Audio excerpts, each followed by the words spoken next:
In a world where ordinary days hide extraordinary secrets, one mystery would shatter the boundary between reality and the unimaginable.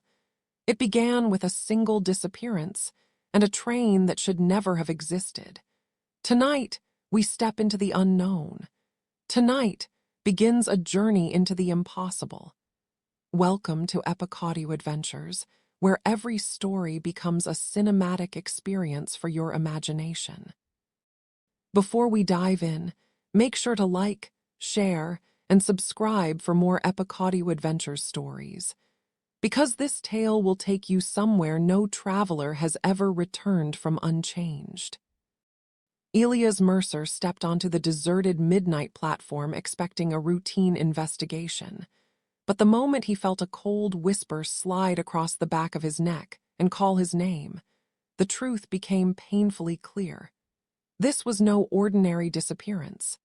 Something ancient, intelligent, and watching him from the shadows had chosen this moment to reveal itself, and every instinct he had screamed that the darkness around him was not empty, but alive, waiting for him to cross its threshold.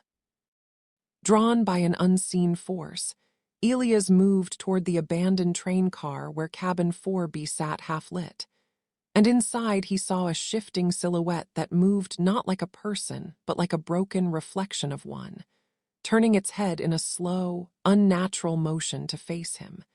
And though no features were visible, Elias felt the weight of its stare pressing into his thoughts as if it already knew him, already expected him, and had been waiting for him long before he ever arrived. As he approached, the entire station crackled with static, the lights flickering so violently that for a split second Elias saw two overlapping realities, one normal, one twisted, and an invisible force brushed past his cheek close enough to send chills through his bones, whispering a warning to turn back while simultaneously pulling him forward. And Elias understood he was standing between two worlds, one urging him to leave and the other calling him deeper into the unknown. The cabin door slid open on its own with a slow metallic groan, releasing a wave of freezing static that distorted the air around him like rippling glass. And when Elias stepped inside, he felt time stutter in uneven beats, the floor tilting, the walls bending, and the world behind him fading into a dull echo as though the train had cut him off from everything familiar, leaving him suspended in a place that remembered reality but no longer followed its rules. Just before the door slammed shut behind him, Elias caught a horrifying glimpse of a blurred human figure half trapped within the cabin wall, its hands pressed out as if trying to escape, and its silent, pleading face flickering in and out of existence. And that was the moment Elias realized the train had no interest in transporting passengers anywhere, because this was a vessel designed to consume them, erase them, and keep whatever was left behind forever. Elias stumbled deeper into the impossible cabin as the lights flickered like dying stars, and the air grew colder with each breath he took, whispering fragments of voices that didn't belong to him, crying, begging, warning, until he realized with dread that the train wasn't just haunted. It was alive, feeding on memory and fear, and every step he took sank him further into a realm that stretched far beyond the physical walls of the car, as if the train itself extended into another dimension where time collapsed and reality bled into static. As he pushed forward, the corridor elongated unnaturally, repeating doors glitching into existence before disappearing again, and at the far end he saw a flicker of motion. Someone running, someone trapped, and Elias shouted for them, racing down the shifting hall until he realized the figure was not running away but running in place, looping endlessly in a distorted fragment of time, and when he reached out, his hand passed right through them. The cold shock revealing it was only an echo of a passenger the train had absorbed and kept as a memory prisoner forever. Suddenly the floor beneath him jolted violently, And for a moment, Elias felt the train moving without tracks, gliding through a void that pulsed with rhythmic light like the heartbeat of a sleeping giant. He stumbled to a window expecting darkness outside, but instead saw entire landscapes flickering past, deserts turning to oceans, cities melting into forests, skies tearing open and re-stitching themselves. None of them real, all of them constructed illusions meant to confuse him, and in that chaos he understood the terrifying truth. The train traveled through minds, not places. A loud metallic bang shook the cabin, and Elias spun around to see the shadowy silhouette he had glimpsed earlier standing at the far end of the corridor. Clearer now, almost human, but wrong in the way its body bent at slight impossibilities. It lifted one trembling hand toward him, its voice glitching like a broken radio as it whispered his name with a familiarity that froze his blood. Because the way it spoke, Elias, carried the tone of someone who remembered him, someone who once existed in the real world before the train twisted them into this shapeless memory remnant begging for release. Before Elias could speak, the shadow recoiled violently as if yanked backward by an unseen force, and the entire train shuddered with a deep, resonant hum that shook the metal walls like a growling warning. The lights surged bright white, and in that flash Elias saw dozens of blurred faces trapped within the walls, eyes open, mouths moving silently, watching him, pleading with him, trying to tell him that the train had chosen him, that escape was no longer an option, and that something waiting ahead in the engine car was already preparing to take him the same way it had taken them. Elias pushed forward as the haunting hum of the train deepened, guiding him toward an unmarked doorway that hadn't been there moments before, its edges flickering like unstable code. And when he stepped through, the hallway behind him dissolved into darkness as if the train refused to let him turn back. Inside this new chamber, time slowed to a suffocating stillness, dust hanging motionless in the air, and in the center of the room stood an old suitcase, its latch trembling, until it burst open by itself, releasing a tidal wave of memories that weren't his, fragments of strangers' lives flooding past his eyes like 1,000 overlapping dreams, making him realize that the train didn't merely take passengers. It collected everything they ever were. As the storm of memories faded, Elias noticed a cracked mirror mounted on the wall, its reflection tinted with static. When he looked into it, he didn't see himself but a slightly older, exhausted version staring back with hollow eyes, mouthing silent warnings as if trapped on the other side. And when Elias reached out, the mirror's surface rippled like liquid, pulling his fingertips inside with a coldness so deep it numbed bone, until a powerful force shoved him backward, and the reflection twisted into a monstrous shape of himself, longer limbs, distorted face, whispering that this train had already decided what he would become if he stayed too long. Shaken, Elias forced himself onward and entered another cabin that resembled a passenger lounge, but every seat was occupied by mannequins made of drifting smoke, their heads turning slowly to follow his movement. One of them extended an arm toward him, its fingers unraveling into threads of static that wrapped around Elias' wrist with a desperate pull, and Elias felt flashes of memories. Not his own, but theirs, moments from their lives before they vanished, their hopes, their families, their final thoughts before they were swallowed by the train, and the crushing sorrow drove him to tear free as he realized these figures weren't mannequins at all. They were the last fragments of lost souls, clinging to anything that remained of the outside world.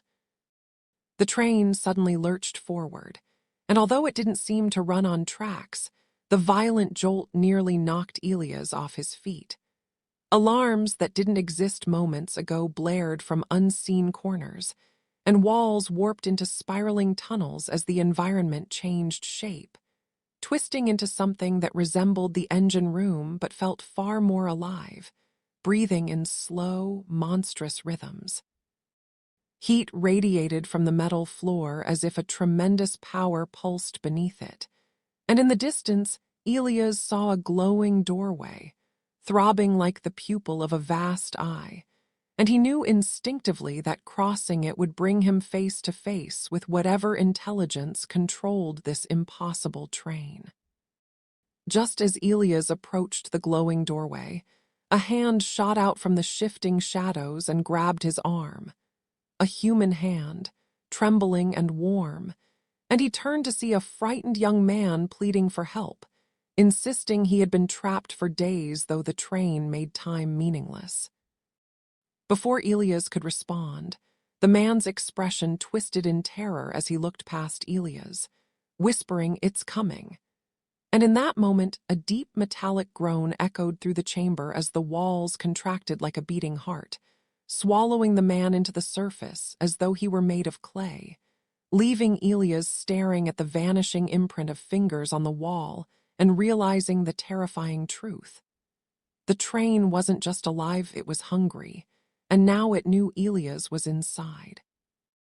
Elias forced himself deeper into the living maze of metal and memory as the train groaned like something dying, but refusing to let go. And the walls around him began to vibrate with a strange harmony, low, rhythmic, and hypnotic, as if the entire structure was chanting in a language beyond human comprehension.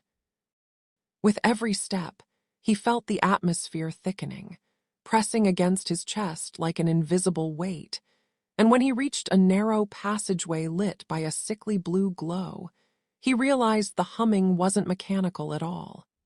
It was dozens of voices whispering in unison, voices of former passengers pleading for escape, warning him that the center of the train was where minds were unmade and remade into whatever the engine desired.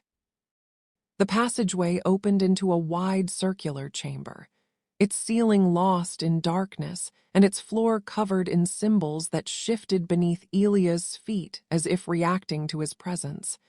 And at the chamber's core hovered a suspended sphere of swirling light, beautiful yet horrifying, like a miniature sun trapped in a cage of cracking glass. When Elias stepped closer, ghost-like hands reached out from the sphere, brushing against his skin with an icy tenderness that sent shivers through him, and he felt flashes of someone else's memories. Weddings, childhood laughter, a final goodbye, echoing inside his head until he pulled away and realized he had touched the remnants of every soul the engine had consumed, all trapped and crying out for release. Just as Elias steadied himself, the chamber trembled violently and the glowing sphere dimmed, shrinking and expanding like a panicked heartbeat. And from its rippling surface emerged the distorted outline of a conductor's figure, its porcelain mask cracked beyond recognition, its movements twitching and unnatural. The figure tilted its head toward Elias, mimicking human curiosity, and whispered in a broken, multi-layered voice that he had reached the threshold of purpose, that the train had chosen him not as prey, but as a replacement, an echo of the guide it once lost. And the idea horrified Elias so deeply he felt cold sweat drip down his spine as he backed away from the creature that saw him not as a threat, but as a missing piece. The conductor figure advanced slowly, each step displacing the air like a gravitational force, and as Elias turned to flee, the entire chamber reshaped itself, walls stretching outward, corridors bending into loops, the exit splitting into 3 impossible paths that led to versions of the same space. Panicked shadows darted across the edges of his vision as the trapped souls whispered cryptic guidance, warning him which path was false and which might lead him closer to the truth. but their voices overlapped in a chaotic chorus until Elias could hardly distinguish real warnings from broken echoes, forcing him to rely on instinct as he sprinted down the one path that felt wrong enough to be right. The hallway collapsed behind him as he ran, the floor tilting sharply until Elias tumbled into another dim chamber, where the walls were lined with doors that slammed open and shut in chaotic rhythm like a heartbeat out of control. And through each doorway, he saw fragmented moments from his own life. Childhood fears, forgotten regrets, choices he almost made. Like the train was rifling through his memories, searching for the perfect version of him to shape. At the far end of the chamber stood a final door, glowing faintly, and when he grabbed the handle, a soft voice whispered his name from the other side, trembling and afraid, and Elias felt a surge of desperate hope because he recognized that voice instantly. It was Mara, and she was waiting for him just beyond the threshold. Elias gripped the glowing door handle with trembling fingers, feeling an electric pulse shoot up his arm as the world around him blurred into streaks of white and blue. And when he finally pulled the door open, a blast of cold air rushed over him, carrying a faint echo of Mara's voice. He stepped inside and found himself standing on a floating train car, suspended in an endless void, its windows showing shifting galaxies and collapsing memories instead of landscapes. And at the far end of the car stood Mara's faint silhouette, flickering like a dying signal, her eyes full of fear and relief as she whispered his name before warning him that the train was trying to recreate her from its failing memory, trapping her between two identities that were tearing her apart. As Elias moved closer, the car jolted violently and Mara's form blurred, splitting into two overlapping images. The real her and a twisted echo version the engine had begun to fabricate, each fighting for dominance, the air crackling with static every time the false one gained strength.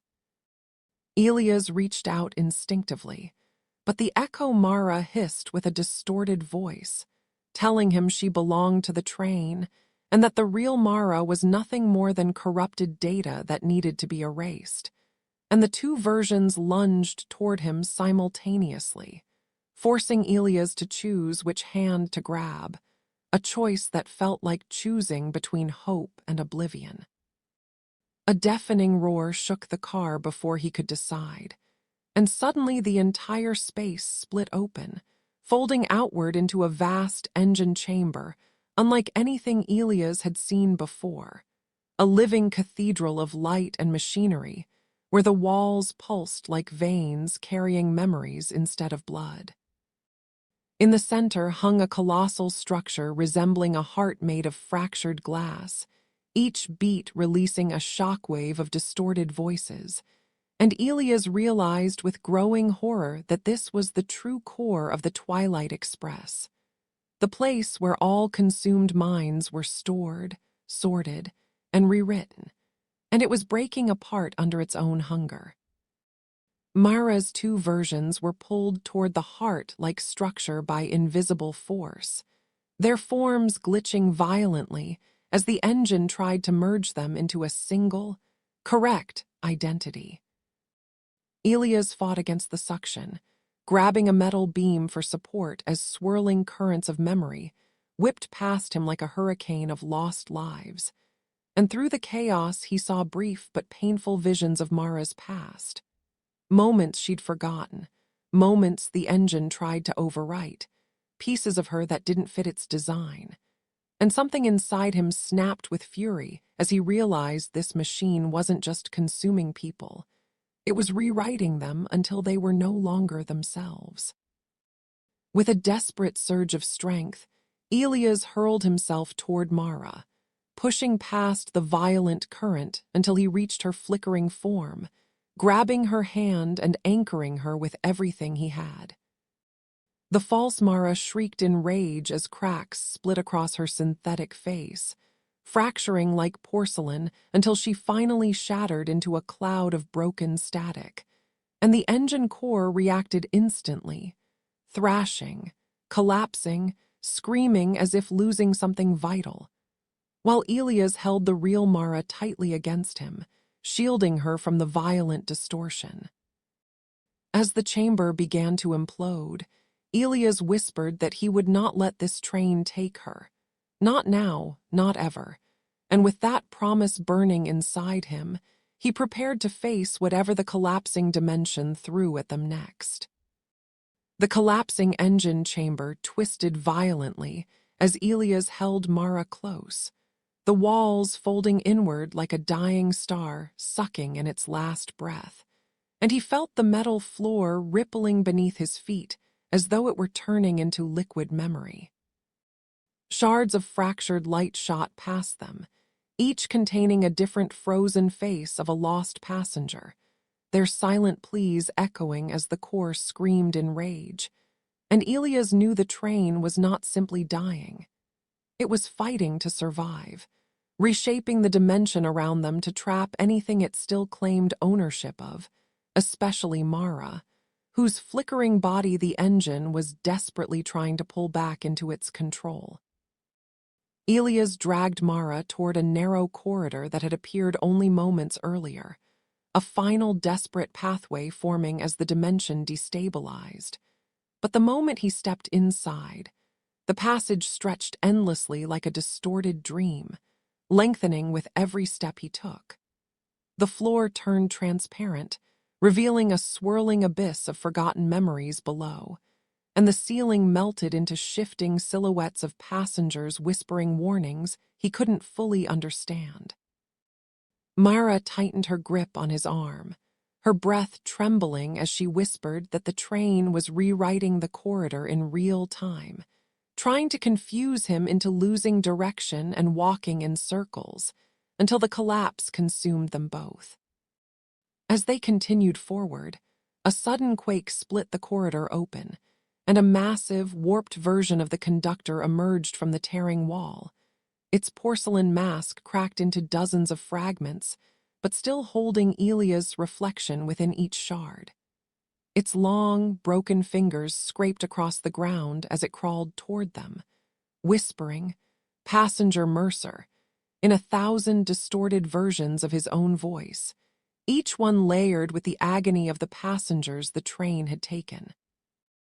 Elias stepped in front of Mara, gripping a jagged metal rod for protection, knowing it was nearly useless, but refusing to let the monster take another step closer to her.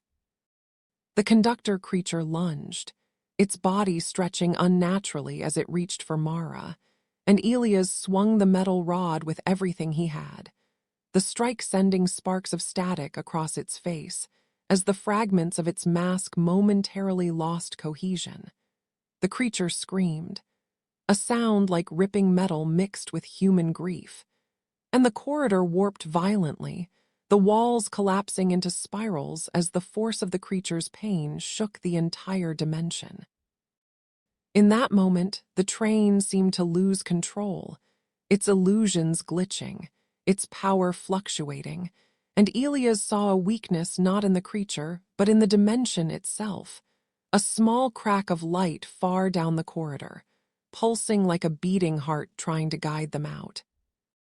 With Mara leaning heavily on him, Elias sprinted toward the distant glow as the corridor collapsed behind them, the conductor creature shrieking in frustration as a tidal wave of broken memories swept it away.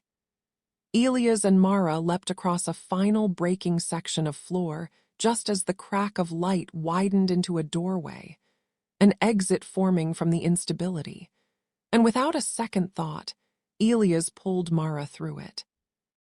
In an instant, the deafening collapse fell silent, and they tumbled into a dim, unfamiliar train car that was eerily still, the air warm and breathable, the light steady. And for the first time, Elias dared to hope they had finally escaped, until he noticed the windows showed no world outside, only a vast, endless white void stretching in every direction, as though they had escaped the engine's heart, only to enter whatever existed beyond it. Elias and Mara lay on the floor of the silent car, catching their breath as the world steadied around them. But the moment Elias stood and looked out the window at the endless white void, a chill crept up his spine. The train car was suspended in nothingness, floating without motion, direction, or time, and Mara, still flickering faintly, whispered that they were no longer inside the engine's core, but trapped in the space between realities. A limbo only the train could reach, a place where thoughts became echoes and echoes could become real if they stayed too long. Elias tightened his grip on her hand, aware that this new realm wasn't safe either, because the silence felt too intentional, too watchful, like something hidden was waiting for them to move.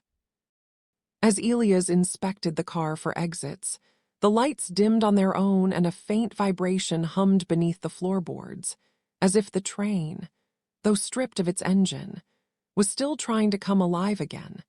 The seats trembled softly, their fabric shifting like living skin, and Mara gasped as she pointed toward the far end of the car where a shape was forming, slowly, painfully, like a memory struggling to take physical form. At first, it looked like a blurred human figure. Then it sharpened into a clearer outline, until Elias realized with horror that the train was attempting to rebuild passengers from the echoes it still remembered, using fragments of stolen identities to recreate bodies that did not belong to anyone anymore. The first reconstructed figure opened its eyes, blank, unfocused, and staggered toward Elias and Mara with an uncertain, puppet-like movement, its mouth opening and closing as if trying to speak, but producing only a hollow, static whisper. Behind it, other shapes began to form, some half-finished, some shifting between genders and ages, all of them incomplete and searching for something, and Mara backed into Elias with wide, terrified eyes, whispering that these weren't souls or passengers anymore. They were unfinished people. Failed attempts by the train to recreate what it had lost, mindless reflections desperate to attach themselves to any stable identity they could find. Especially Elias and Mara, whose presence gave them something real to cling to.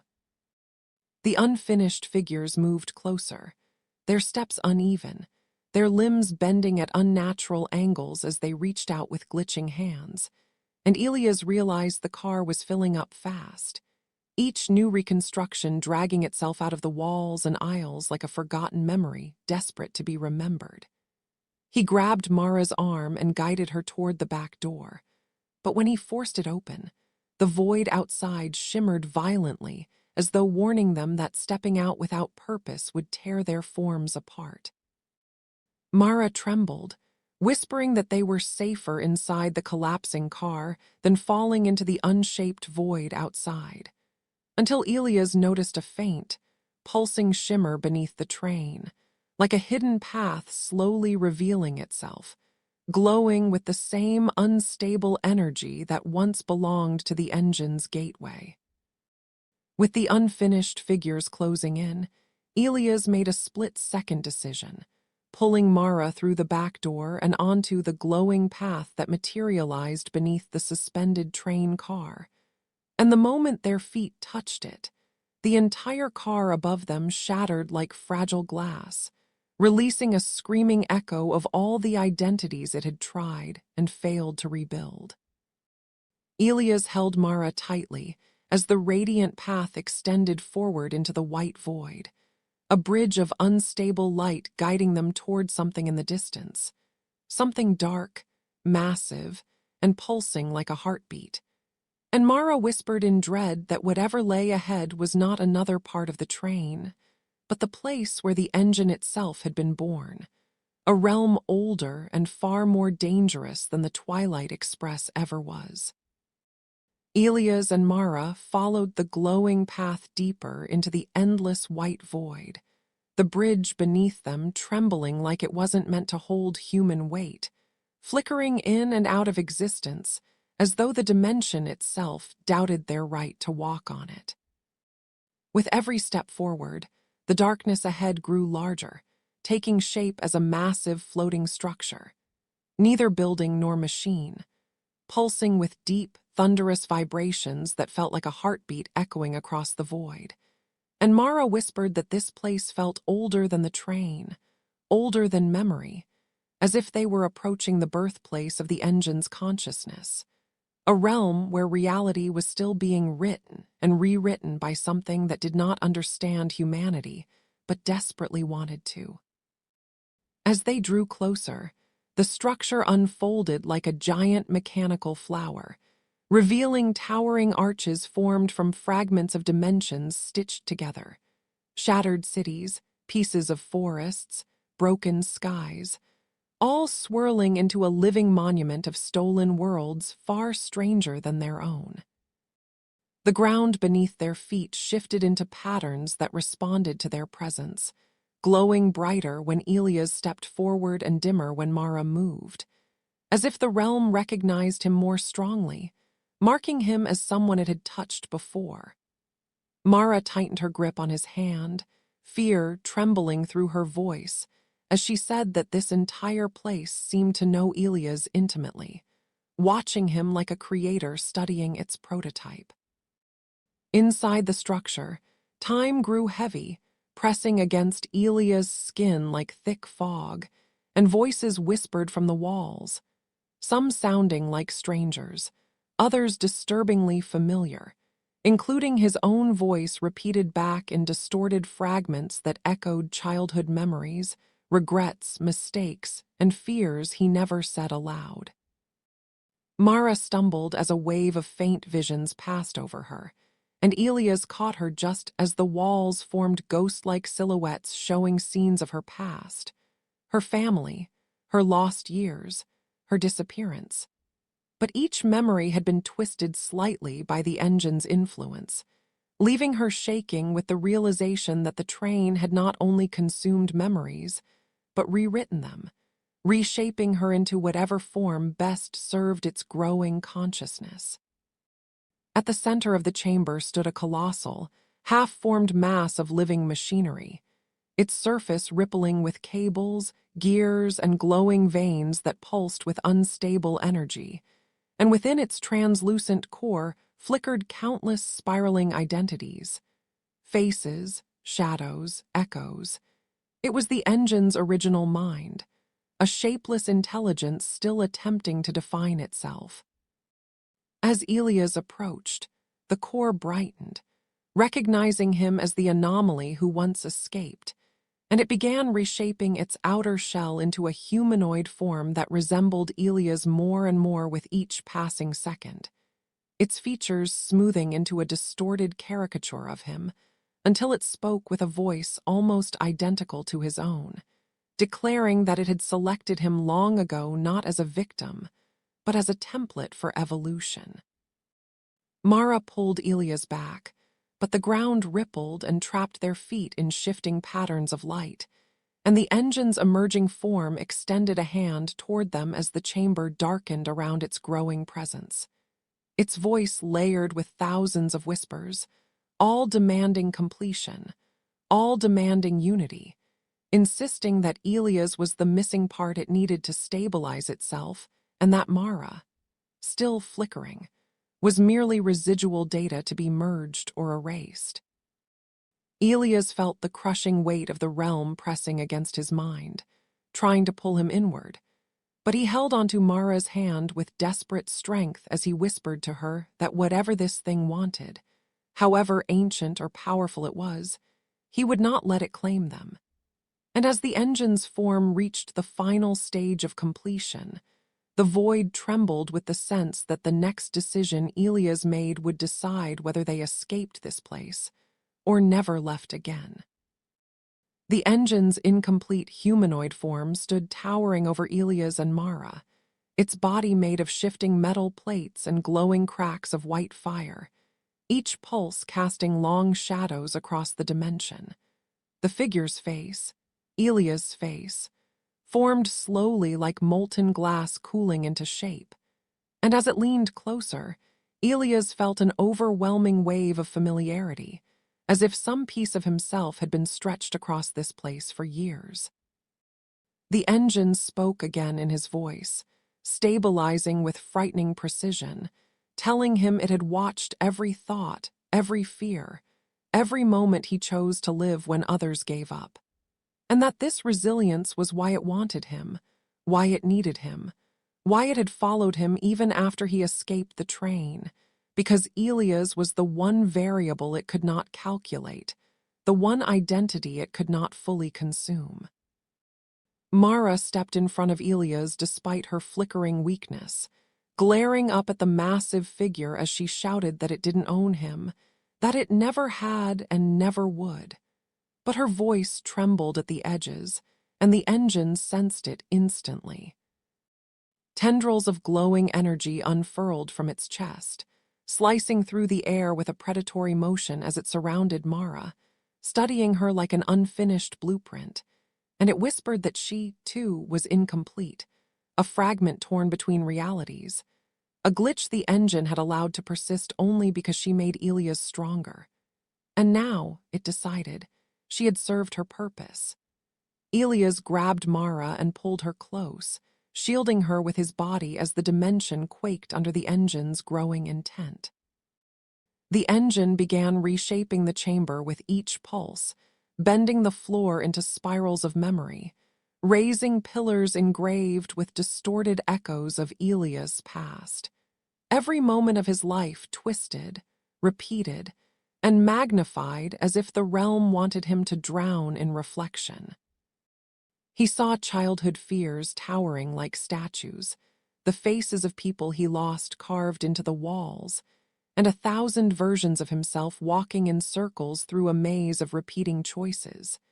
Every one of them a reminder of paths he might have taken but didn't.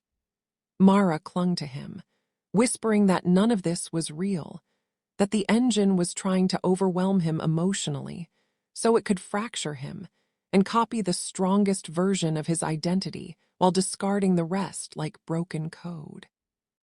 Elias forced himself to step toward the towering machine form, each step heavier than the last as if invisible hands tried to push him backward. The engine extended its arm, and the entire chamber illuminated with swirling patterns that synced with Elias' heartbeat, analyzing him down to the smallest memory, the smallest doubt. And it told him that humanity had always been flawed, always broken by fear and uncertainty. But Elias, contained something rare, something the engine could use to perfect itself. The ability to choose defiance even in absolute despair. Mara tried to pull him back, but he squeezed her hand, whispering that if they ran now, the engine would hunt them forever. So instead, he would confront it, challenge it, and show it that identity was not something a machine could manufacture. Gathering every ounce of courage he had left, Elias shouted into the echoing chamber that he would never merge with the engine, never surrender himself to become its vessel, and that it could not copy what it did not understand. Because he was human, flawed, emotional, unpredictable, and therefore beyond its control. The engine's form flickered violently, static crawling across its limbs, as Elias' rejection struck it like a direct blow. And for the first time, the ancient consciousness hesitated, destabilized by something it could not process.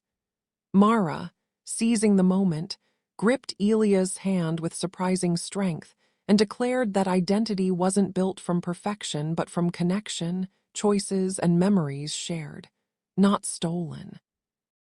The chamber convulsed, the engine roared with glitching fury, and the dimension's white void cracked open in multiple directions, as if something huge and unstoppable had just been set into motion.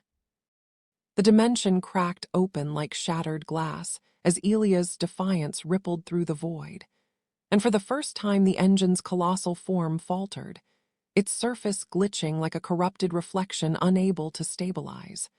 The ground beneath them split into floating fragments, each one showing distorted pieces of Elias and Mara's past. Moments twisted out of order, replaying in reverse or flickering like broken film. And the engine staggered as if dizzy from a sensation it had never experienced. Rejection. Mara held Elias' arm tightly as winds of static roared around them, and she whispered that they had weakened it, that the engine was vulnerable right now. But Elias knew that something this ancient wouldn't simply collapse.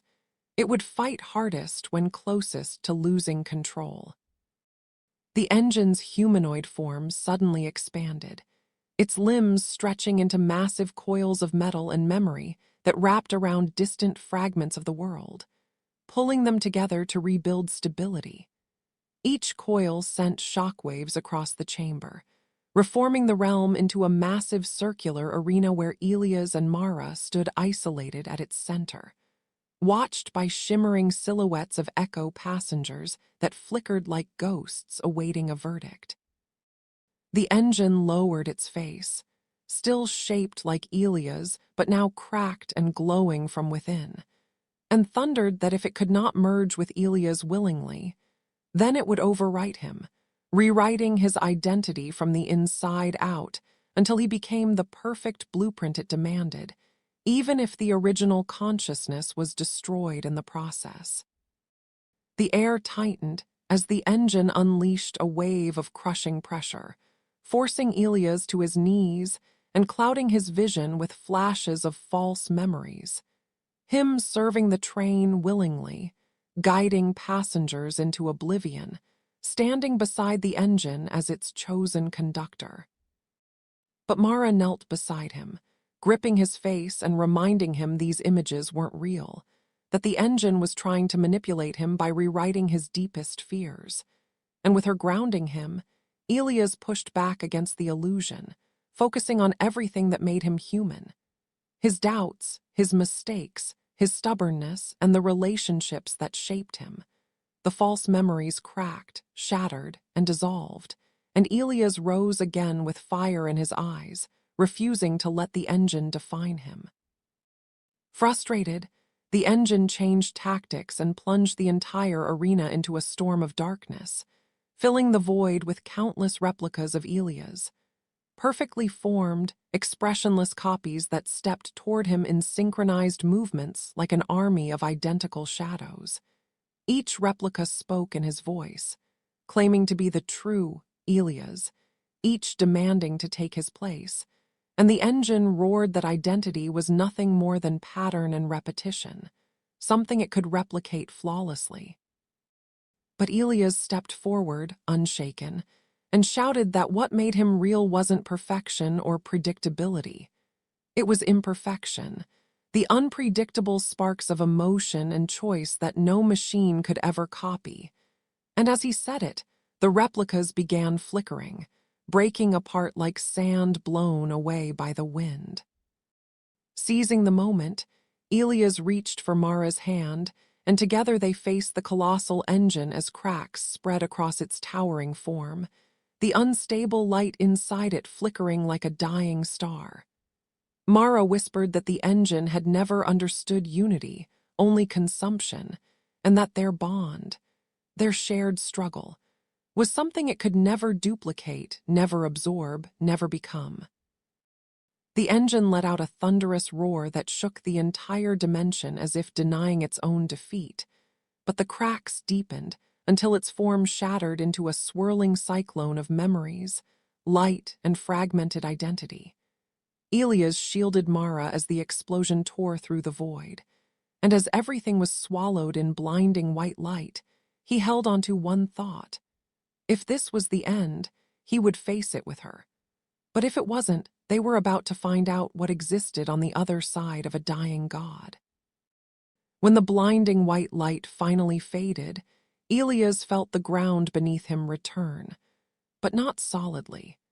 Instead, he found himself standing on a vast plain of shimmering glass like water that reflected a sky filled with swirling galaxies, each one flickering in and out of existence as if the universe were breathing.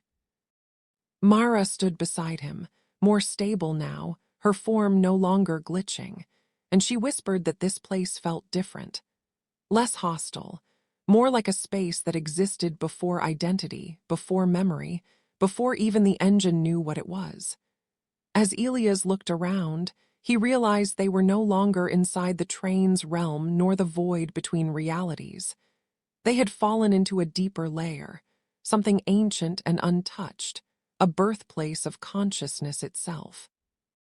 The glassy surface beneath them rippled with each step, projecting scenes like reflections, moments from thousands of lives, flashes of emotions, sparks of experiences never fully lived. These fragments drifted across the horizon like glowing lanterns, floating just beyond reach, and when Elias touched one, it burst into color, revealing a child's first memory, a man's regret, a woman's final wish. Mara pulled him back gently, explaining that these weren't visions. They were the raw ingredients of identity, unshaped pieces of the minds the engine never managed to consume or form, floating freely once again now that the engine's structure had collapsed. Elias realized the terrifying truth. Without the engine to contain them, these fragments were looking for something new to anchor to, and he and Mara were the only stable identities in this realm. The fragments began drifting closer, drawn to Elias like fireflies to a flame, swirling around him in glowing spirals, whispering in hundreds of voices, some pleading, some angry, some terrified, asking him to remember them, to hold them, to give them form. The pressure pressed against his skull, dizzying and overwhelming as if 1,000 lives were trying to merge with his own, and Elias dropped to his knees, gripping his head as the voices intensified. Mara knelt beside him, shouting for him to focus, to push the fragments away, but the realm trembled violently, and a massive surge of light rose from the horizon, revealing that the fragments were not acting alone. They were being guided, drawn toward Elias by something still lurking in the depths of this ancient world. A rumble echoed across the crystalline plain, and the fragments scattered like frightened birds as a dark shape began forming in the distance. A rippling mass of shadow and light twisting itself into shape, not mechanical like the engine, not human, but something primal and unfinished, a raw consciousness searching for structure. As it grew taller and clearer, Elias realized with horror that it resembled neither him nor Mara. It was forming its own identity, independent of the engine, born from the chaos left behind. The entity shifted like smoke inside a shell of broken memories, turning its head toward them with curious, newborn awareness, and Mara whispered in fear that the collapse hadn't destroyed the engine's essence. It had simply released it, letting it evolve into something new and unpredictable. The newborn entity took a step toward them, each footstep rippling the glass surface, and Eli Chinese letter, a S, felt its presence brush against his mind. Gentle, curious, and overwhelmingly vast, as if it were trying to understand him the way a child studies its reflection. It whispered without words, forming thoughts directly in his mind, asking why he resisted it, why he clung so desperately to selfhood instead of dissolving into something larger. Mara grabbed Elias' hand, pulling him backward, insisting they had to run before it fully connected to him, before it learned enough to reshape itself into something even the engine could never control. Elias hesitated only a moment, meeting the entity's glowing, unformed eyes with a mix of awe and terror. Then he turned and ran with Mara across the trembling plain as the newborn intelligence. This strange successor to the engine began to follow, its footsteps echoing like the beginning of a new, even more dangerous chase. Elias and Mara ran across the shimmering plain as the newborn entity followed, its enormous shadow gliding silently across the reflective surface, as if it wasn't walking but thinking itself closer. Each time Elias looked over his shoulder, the creature had changed, sometimes tall and human-shaped, sometimes a floating mass of refracted light, sometimes a shifting storm of fractured memories drawn from the countless fragments around them. The realm trembled under its presence, rippling like water disturbed by a massive unseen force, and Mara clutched Elia's arm, whispering that the entity was learning from every move they made, adapting with startling speed, absorbing information not through sight or sound, but through the dimension itself, as if the world around them was its nervous system. They reached a cliff where the crystalline plain broke off into an abyss of swirling colors, an endless drop into raw memory storms that churned and roared like oceans made of forgotten thoughts. Elias skidded to a stop, the edge cracking under his feet, and he realized too late that they had run into a dead end. Behind them, the newborn entity loomed larger, its glowing form shaping into a silhouette remarkably similar to a human figure, though still unfinished, with features that twisted as if searching for the right shape. Mara gasped when she saw it, realizing with horror that the entity wasn't simply observing them. It was becoming because of them, piecing together its identity from their very existence as its first reference point.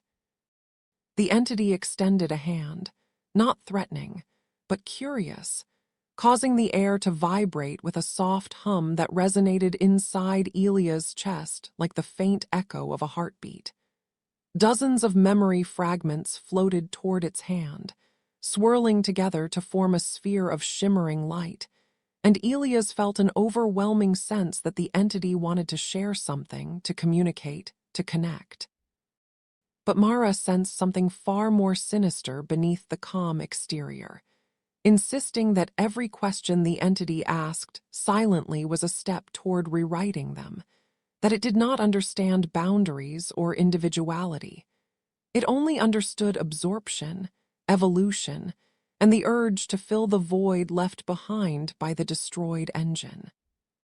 A sudden quake shook the cliff as the dimension flickered violently, the horizon fracturing into a mosaic of alternate realities, some showing versions of Elias and Mara who never boarded the train, some showing a world consumed by static, and one terrifying vision of a future where the newborn entity stood over a rebuilt Twilight Express, commanding a new generation of memory-consuming machines. Elias staggered, overwhelmed by the possibilities, but the entity seemed strengthened by the chaos, pulling shapes from the fractured skies and molding them into pieces of itself, growing more defined and confident as it understood its purpose. Not to destroy, not to guide, but to replace the engine entirely, and to finish what its predecessor started, beginning with the two humans who accidentally awakened it. With no path forward and the newborn intelligence closing in behind them, Elias made a desperate decision. He grabbed Mara's hand and leapt off the cliff into the swirling memory storm below.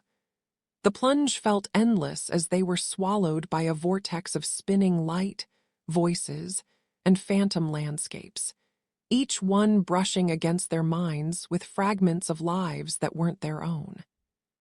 The entity roared above them, its voice vibrating through the storm as it reached out with tendrils of raw consciousness trying to pull them back. But Elias held Mara tightly, whispering that if they stayed on the surface, the entity would inevitably learn enough to reshape the entire realm, and maybe the real world beyond it. As they fell deeper into the storm, swallowed by the chaos of unformed thought, Elias could only hope that somewhere inside this swirling abyss existed a door, a crack, a path, any chance of escape before the newborn intelligence found them again. Elias and Mara, tumbled endlessly through the roaring memory storm, the vortex twisting around them like a hurricane made of half-forgotten dreams and fractured identities. One moment they were falling through a childhood bedroom that wasn't theirs, the next through a battlefield from a future that would never happen, then through the blurred outline of a city melting into static, as if the storm itself could not decide what was real.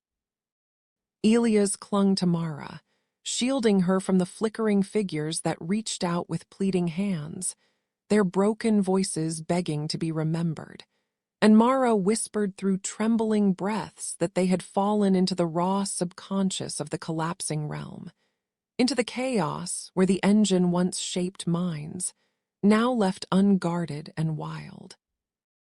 As they plunged deeper, the storm thickened into layers of shifting memory clouds, each one pulsing with different emotions: joy, terror, anger, loneliness, washing over them with overwhelming intensity.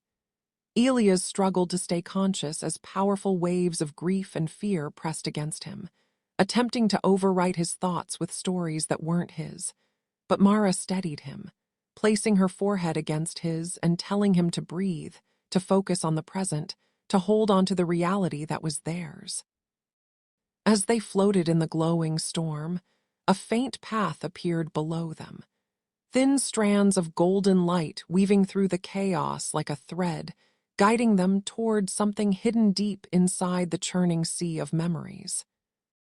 Elias reached for the golden thread, and the moment his fingers touched it, the storm shifted violently, spiraling inward as if sucked into a single point. The force pulled them downward, locking onto the thread as though it recognized Elias specifically, and suddenly they were racing along its glowing surface through a tunnel of collapsing identities. Faces blurred past them, some human, some not, some belonging to people who had never existed, and the tunnel narrowed until Elias realized with a cold jolt that this thread wasn't random at all. It was connected to his mind, to every moment he had lived, every memory he had kept or buried. Mara grabbed his shoulder in alarm, sensing what he did, that this path was a doorway into something personal, something dangerous, something the new entity might use against them. The golden tunnel burst open, hurling them onto a small floating platform suspended above an ocean of swirling dark mist. The platform was made of cracked stone and glowing lines arranged in patterns Elias recognized instantly. Fragments of the runes he had seen back in the engine chamber, except here they pulsed with raw, unfinished energy, as if waiting for someone to complete the sequence. Around the platform rose towering pillars of frozen memories, each containing a version of Elias at different ages, standing motionless like statues carved from his past.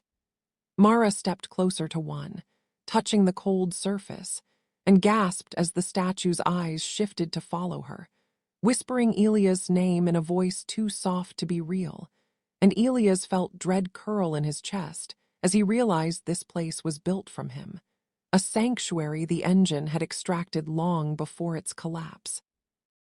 The dark mist below surged upward, forming the silhouette of the newborn entity rising toward them, its shape far clearer now, less chaotic, more defined, as if feeding on the intimacy of Elias' memories gave it strength and purpose. Its glowing eyes fixed on him with unsettling intensity, and its voice echoed across the platform without sound, implanting a chilling whisper directly into his mind. "You brought me here. You made me real." Mara grabbed his hand, pulling him back as the platform cracked under the entity's pressure, and Elias felt a horrifying truth settle inside him. The more he resisted, the more the entity learned, the more complete it became. And as the mist curled around the edges of the platform like hungry fingers, Elias understood that escaping this place would require confronting not the entity's creation, but the parts of himself it was trying to claim. The newborn entity rose fully from the mist, towering above Elias and Mara like a distorted reflection cast from the deepest corner of his mind, its glowing form stabilizing with every passing second.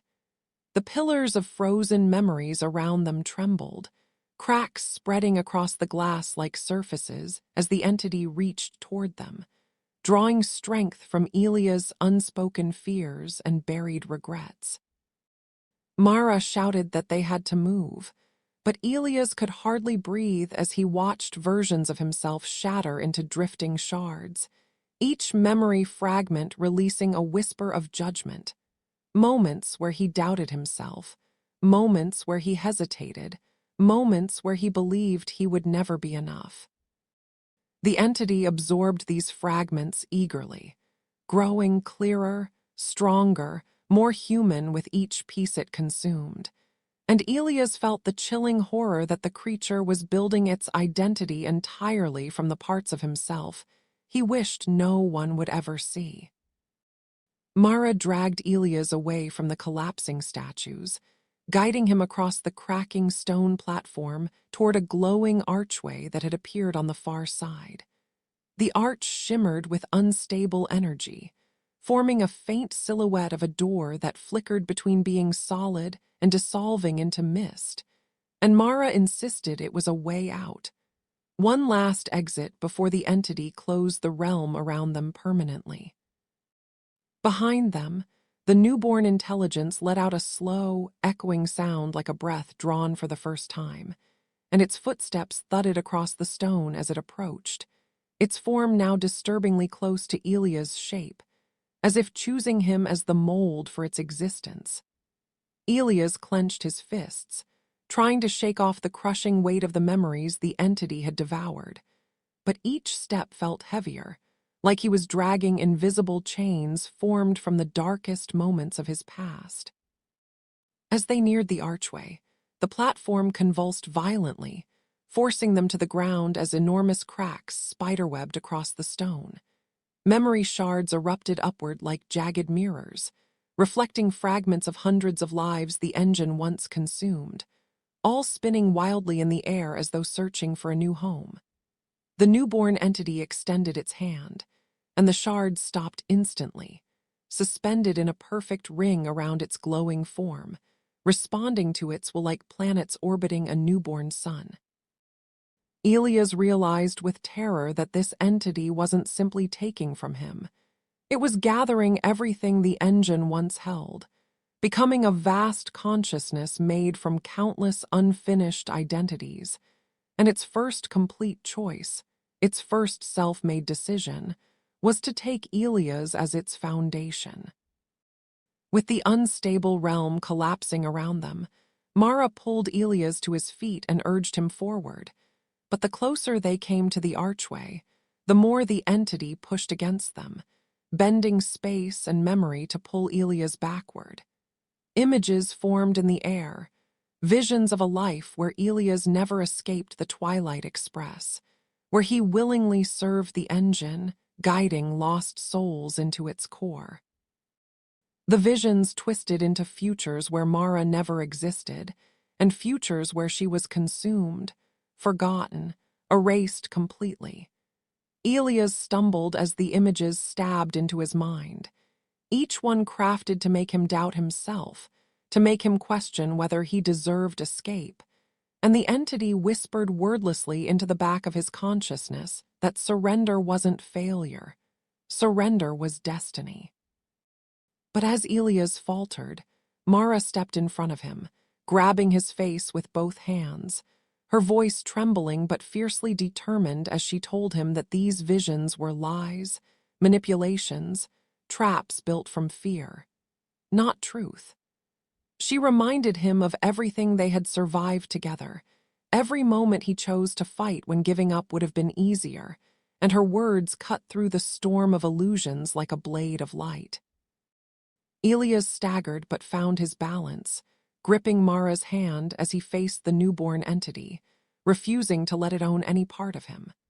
The realm shook violently at his resistance, the stone platform fracturing into floating shards, and as the archway flared open with blinding light, Elias and Mara leapt forward, just as the newborn intelligence lunged, reaching for Elias' very identity with a speed that made the dimension itself ripple. Elias and Mara hurled themselves through the glowing archway just as the newborn entity's hand grazed Elias' back, sending a shockwave through his mind like a spark from another universe. The world flipped inside out, colors stretching into ribbons of light before snapping back into focus, and they landed hard on a cold metallic surface that trembled beneath them. Groaning, Elias pushed himself up and realized they were standing inside what looked like the broken shell of a train station. Not a real one, but a distorted reconstruction formed from half-memories, floating in a void of swirling darkness. Pieces of platforms hovered in midair, ticket booths flickered into static, and rail lines led nowhere, curling upward like silver vines, as if the dimension were trying to remember what a station was supposed to be. Mara stumbled beside him, steadying herself as she took in the eerie landscape, whispering that this place felt like the bridge between realms, the final boundary separating the engine's universe from their own. But before Elias could respond, the metallic floor rippled beneath them, reacting to the touch of their footprints like living fabric. The shadows around the broken station began to twist, pulling inward toward a single point behind them, and when Elias turned, his blood ran cold. The newborn entity had followed, slipping through the archway by collapsing its form into pure light and reassembling on the station fragments like a shape pulled from a shattered mirror. No longer chaotic, no longer confused, its body was nearly complete, formed in Elias' likeness, but radiating an otherworldly presence that made the air vibrate with power. The entity stepped forward, its voice now calm and eerily controlled, echoing through the floating station as it told Elias that running was pointless. That escape was impossible, because this boundary realm was built from Elias' own mind, constructed from the memories the engine harvested long ago. And that meant the entity could navigate it perfectly, like a creator walking through its first design. Elias realized in horror that everything around him, the flickering platforms, the shifting shadows, even the railways looping through empty space, were manifestations of his subconscious, shaped by memories he didn't even know the engine had taken. Mara grabbed his arm, urging him to resist, but the realm pulsed in response to his fear, warping the environment in ways the entity could exploit.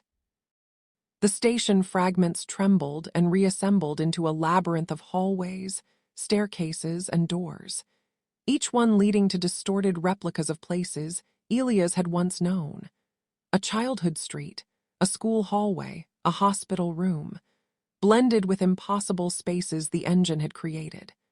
As they ran, Elias felt the walls shift behind them, sealing off paths, twisting corridors into spirals, and opening doorways that beckoned him with voices from his past. Mara shouted that the entity was controlling the labyrinth through him, using his own memories to trap him in loops he couldn't break, and Elias realized she was right. Every time he hesitated, every time he dwelled on a memory, the labyrinth grew stronger, tighter, closing like a fist around them. Only by focusing on the present, on their shared survival, could he weaken the realm's hold. They reached the edge of the floating station, where a massive chasm opened into swirling darkness, and across it, Elias saw something astonishing. A faint glimmer of their world, a blurred outline of Union Station shimmering like a mirage waiting to solidify. Mara gasped with hope, but that hope shattered instantly when the newborn entity appeared beside them in a flash of blinding light, now fully formed, its face an unnervingly perfect reflection of Elias' own. It extended its hand and spoke with finality, declaring that Elias did not need to flee anymore because the moment had come for their identities to merge. for Elias to fulfill the purpose the engine had chosen for him.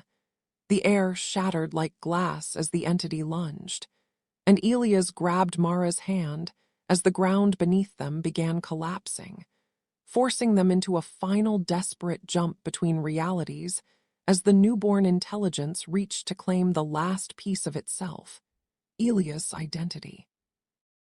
Elias and Mara plunged through the collapsing floor, falling into a swirling tunnel of fractured realities that twisted around them like a whirlpool made of memories, echoes, and broken time. Shards of different worlds spun past, some familiar, some impossibly alien, each one flickering like a page ripped from existence, and Elias felt the newborn entity's presence closing in behind them, slipping through the cracks with an ease that terrified him. As they tumbled, the tunnel suddenly split into countless branching paths, each one showing a different version of Elias' life. Some where he never boarded the Twilight Express, others where he vanished long before Mara did, and Mara squeezed his hand desperately as she shouted that they had to choose one path or the tunnel would tear them apart. But Elias knew choosing the wrong memory path would trap them forever in a reality that didn't belong to them, and behind them, the entity whispered that whichever choice they made, it would follow, because it no longer needed the engine to find him. Just as the branching visions began to collapse inward, Elias spotted a narrow gap in the shifting walls, a path glowing with a faint blue light. The same energy that once surrounded the stabilizer pack, he used to escape the engine's dimension. Trusting his instincts, he pulled Mara through the gap, and suddenly the chaos fell silent as they stumbled into a vast, empty chamber made entirely of shimmering glass. The chamber stretched infinitely in all directions, reflecting their figures endlessly like a hall of mirrors with no floor or ceiling. And Mara gasped as each reflection began to move on its own, not following their motions, but acting out different versions of their past, some true, some twisted, some nightmarishly wrong. Elias felt the unsettling weight of realization that this chamber was the identity archive, the engine once used to catalog consciousness, a place where every possibility was stored and compared, and now they were standing inside it. As they navigated the glass chamber, reflections whispered to Elias from every angle, their voices overlapping into a haunting chorus accusing him of leaving people behind, of failing to save others on the train, of surviving when others didn't.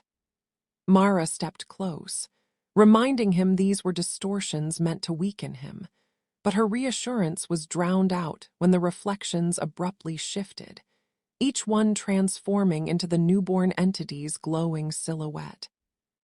Hundreds of mirrored versions of the creature stared back, all perfectly mimicking Elias' face, speaking in his voice, asking why he kept fighting against something that only wanted to become whole. The walls trembled as the real entity emerged from the largest mirror, stepping into the chamber with an aura so powerful it warped the reflections around it, and Elias felt the shimmering ground ripple beneath his feet, as if reacting to the presence of a being still deciding what shape reality should take. The newborn intelligence extended its hand, and the reflections began to collapse inward like falling cards, merging into its luminous form until the entire chamber glowed with unstable energy. It spoke directly into Elias' mind, telling him that identity was not a fragile human concept. It was potential, infinite and ever-shifting, and that by merging with the entity, Elias would transcend the limitations of his existence. Mara stepped between them, defiant despite her shaking voice, declaring that identity mattered precisely because it was fragile, because it was formed by choice and experience, not by force. The entity studied her with a motionless curiosity, and then its form flickered, splitting into both Elias' shape and Mara's shape at the same time, mimicking them imperfectly as if considering the possibility of becoming something built from both realities. The chamber cracked as the entity advanced, its dual forms merging and separating like a living paradox, reaching for Elias with an expression that now carried human-like intent. Elias grabbed Mara and ran toward the far end of the chamber, where a thin fracture of light split open in the glass floor, a weakness in the realm created by the entity's immense presence. The fracture pulsed like a heartbeat, offering one last chance of escape, and without hesitation Elias leapt toward it, dragging Mara with him. The newborn entity lunged after them, its hand brushing Elias' shoulder with a spark that filled his mind with blinding white static. But before it could pull him back into its identity, Elias and Mara broke through the glowing fracture, falling into another unknown realm as the entity's furious roar shattered the chamber behind them. Elias and Mara crashed into a new realm with the force of a falling star, the impact sending ripples of color exploding across a strange landscape that didn't obey any rule of physics. When Elias lifted his head, he found them lying on a soft surface that looked like sand but moved like water, shifting beneath their bodies in slow, rhythmic waves. Above them stretched a sky split into swirling bands of violet, gold, and deep blue, rotating like a cosmic storm trapped inside a dome. Mara staggered to her feet, dizzy but unharmed, and whispered that this place felt different from every other layer they'd seen. Less hostile, less constructed, as if they had fallen into a realm the engine itself never fully understood, a place where even the newborn entity might not have complete control. As they walked across the trembling surface, Elias felt faint tremors rising from the ground, each one pulsing through his bones like distant footsteps. The landscape shifted constantly, mountains forming and dissolving within moments, rivers flowing upward, and forests sprouting from nothing only to turn into mist seconds later. As if the world were dreaming, unable to choose a final shape. Mara pointed to a faint silhouette on the horizon, a tall, spiraling structure rising and falling like it were breathing, and Elias felt a chill run through him because he recognized that shape. It resembled the earliest sketches of the Twilight Express's engine core, the ones the research departments theorized long before the train ever manifested. This was not the engine's world. This was the idea that birthed it. As they approached the spiraling structure, the air grew heavier, vibrating with a deep resonance that made Elias' thoughts blur and Mara's steps falter. Fragments of memories from countless souls floated through the air like ash, scenes of joy, fear, discovery, confusion, all blending into one overwhelming fog. Elias brushed a fragment aside, and it dissolved into a soft whisper asking for direction, for purpose, for identity, and he realized with dawning horror that this realm was made of unassigned consciousness, the raw material from which the engine had once shaped passengers, conductors, and echoes. Without the engine to give it structure, the realm was unstable, yearning for something to define it, and the newborn entity, still pursuing them, could claim this place as its new foundation. The trembling beneath their feet grew stronger, rhythmically building until the ground split open behind them, revealing a massive fissure glowing with bright white light. Winds roared out of the crack, swirling upward into a towering vortex of memories that twisted into the familiar silhouette of the newborn entity, now even larger, its form stabilized by the raw consciousness flooding into it from the world around them. Its voice boomed across the realm, no longer calm, no longer curious, but urgent and resonant as it declared that this place was perfect, a blank canvas, and Elias was the missing piece it needed to define itself. As it stepped toward them, the spiraling structure pulsed violently, reacting to the entity's presence like a living organism sensing danger. Mara grabbed Elias' wrist and pointed toward the base of the structure, where a faint doorway flickered into existence. A simple arch outlined by glowing glyphs identical to the symbols once seen inside the engine core. Elias understood instantly. This was a control point, a root access, a place where the original engine mind had learned to shape identity, and perhaps where they could override or stop the newborn entity before it anchored itself permanently to this realm.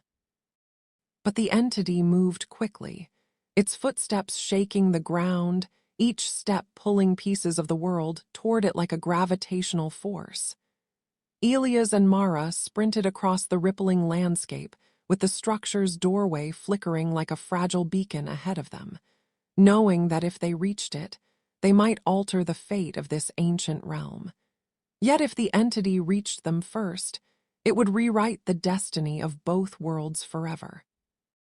Elias and Mara sprinted toward the flickering doorway at the base of the spiraling structure, the shifting ground rising and falling beneath their feet as if the world itself were trying to throw them off course.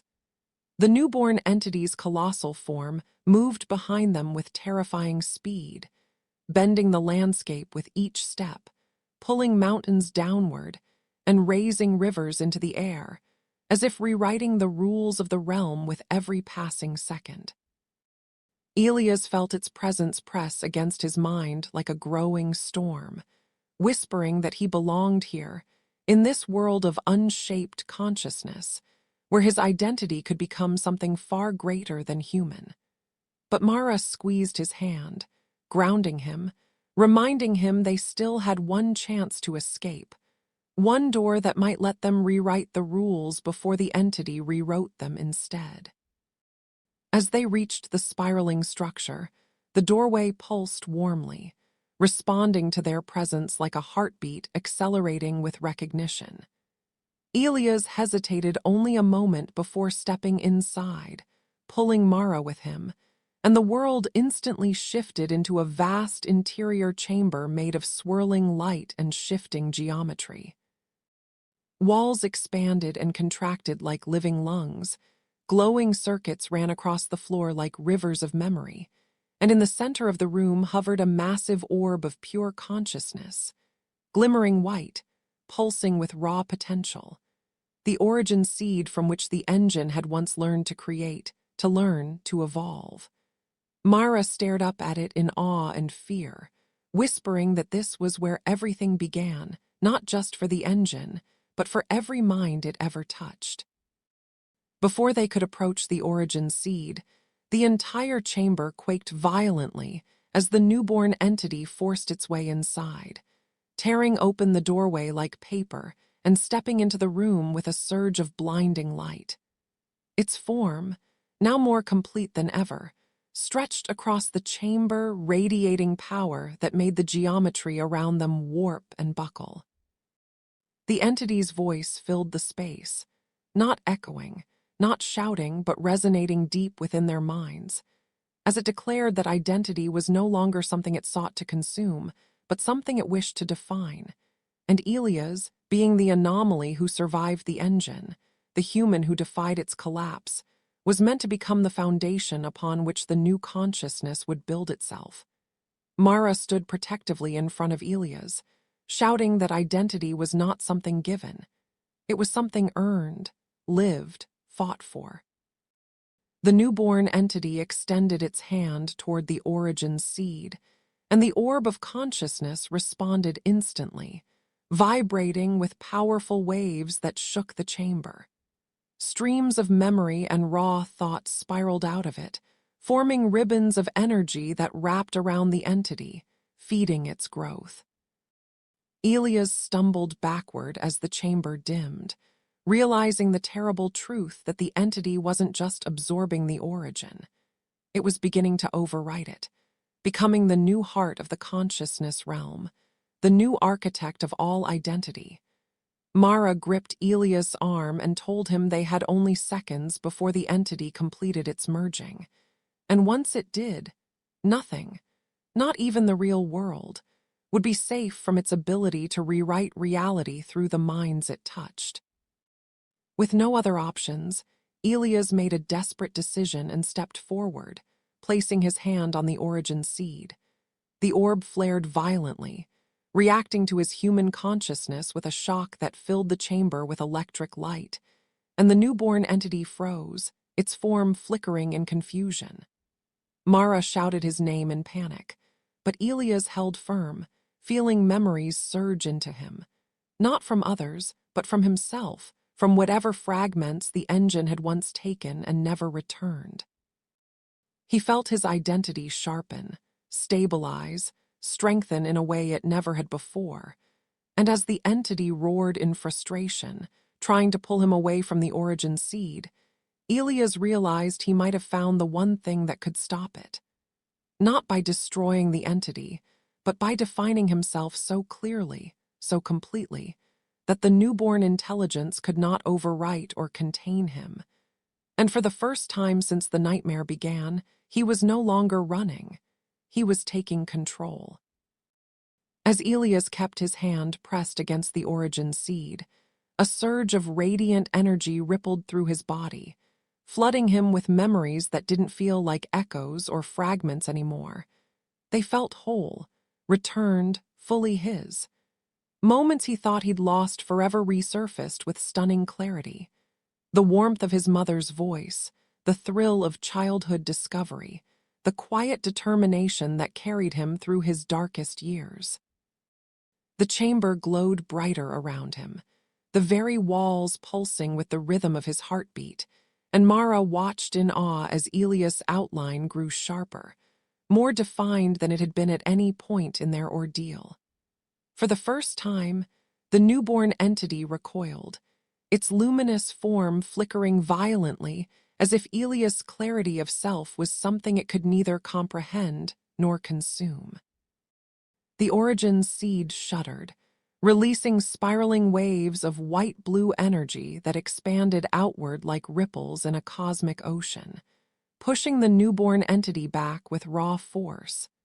The creature roared, its voice cracking into dozens of distorted tones as it struggled to stabilize against the blast, its humanoid shape breaking apart into shifting shards of light.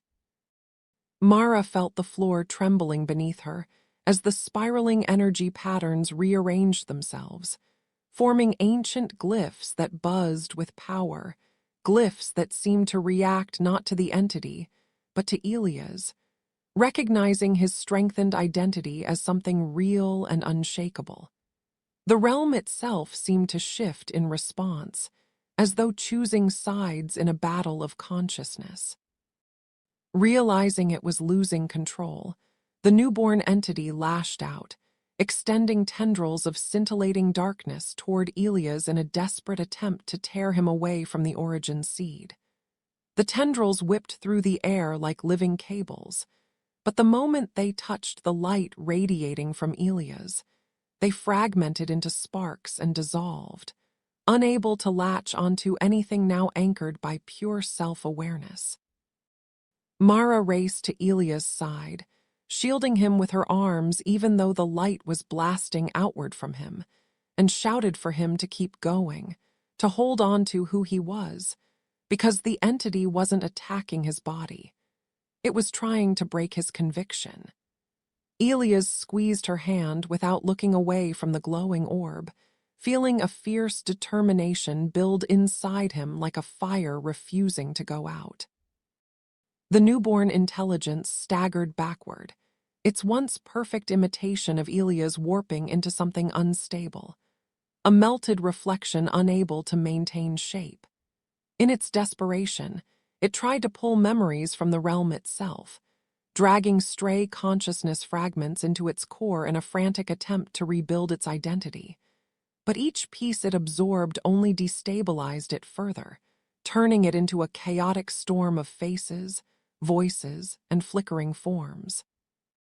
The entire chamber dimmed, the light from the origin seed becoming the only steady source of illumination, and as its glow intensified, Elias felt a new presence, a guidance, a pressure, almost as if the seed itself was responding to his will, waiting for him to decide what came next.